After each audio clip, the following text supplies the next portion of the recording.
ముఖ్యంగా Harry gums గారికి ఫ్యామిలీకి ఈ ఆశీర్వాద సువార్త సభలు ఏర్పాటు చేసినటువంటి మరి అయ్యగారికి వారి కుటుంబానికి ప్రభు పేట వందనాలు. చేరువచ్చిన మీ అందరికీ కూడా ప్రభు నామములో వందనాలు తెలియజేస్తూ ఉన్నాను. మరి మా ప్రాంతంలో అనకాపల్లి ప్రాంతంలో ఆశీర్వాద సువార్త స్వస్థత సభలు ఏర్పాటు చేయడము ఇది మాకెంతైనా ఆశీర్వాదకరం, దీవెనకరము. మరి నేను కూడా ఒకప్పుడు నడవలేనటువంటి పరిస్థితిలో ఉన్నానండి. నేను పుట్టిన సంవత్సరానికే నా ఎడమ కాలుకు పోలియో వచ్చింది. My left leg not responsible to walk. కానీ దేవుడు నన్ను నడిపించాడు. హల్లెలూయా.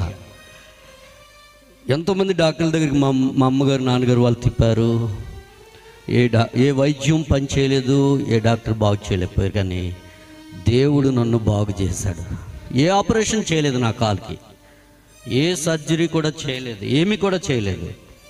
కానీ వారు ప్రభువును తెలుసుకున్నారు, ప్రభునందు విశ్వాసం ఉంచారు, రక్షించబడ్డారు, రక్షణలో నడిపించారు, ప్రభు చెందగా నడిపించారు.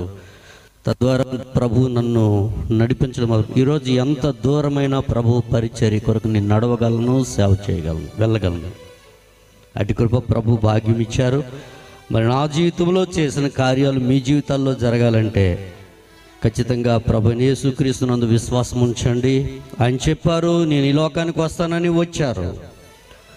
ఆయన మరణిస్తానన్నారు. మనందరి పాపముల కొరకు ఆయన మరణించారు. తిరిగి లేస్తానని చెప్పారు. చనిపోయి 3వ రోజున తిరిగి మృత్యుంజయుడిగా లేచారు. ఆయన లేవడమే కాదు, తండ్రి యొద్దకు వెళ్తానని చెప్పారు. తండ్రి యొద్దకు వెళ్ళారు. మరలా ఆయన ఇదిగో నేను త్వరలో రాబోతున్నానని చెప్పారు. ఆయన త్వరలో మరలా ఈ భూమి మీదకి రాబోతున్నారు. అందరము ఆయన రాకడ కొరకు సిద్ధపడదాం. మనం సిద్ధపడమే కాదు, మన కుటుంబంలో ఇంకెవరైనా రక్షణ పొందుతుంది వారిని సిద్ధపరచుదాం, అనేకులు సిద్ధపరచుదాం. నాకు ఇచ్చినటువంటి అవకాశాన్ని బట్టి దైవజనులకు వందనాలు తెలియజేసి మాటలు ముగిస్తాను.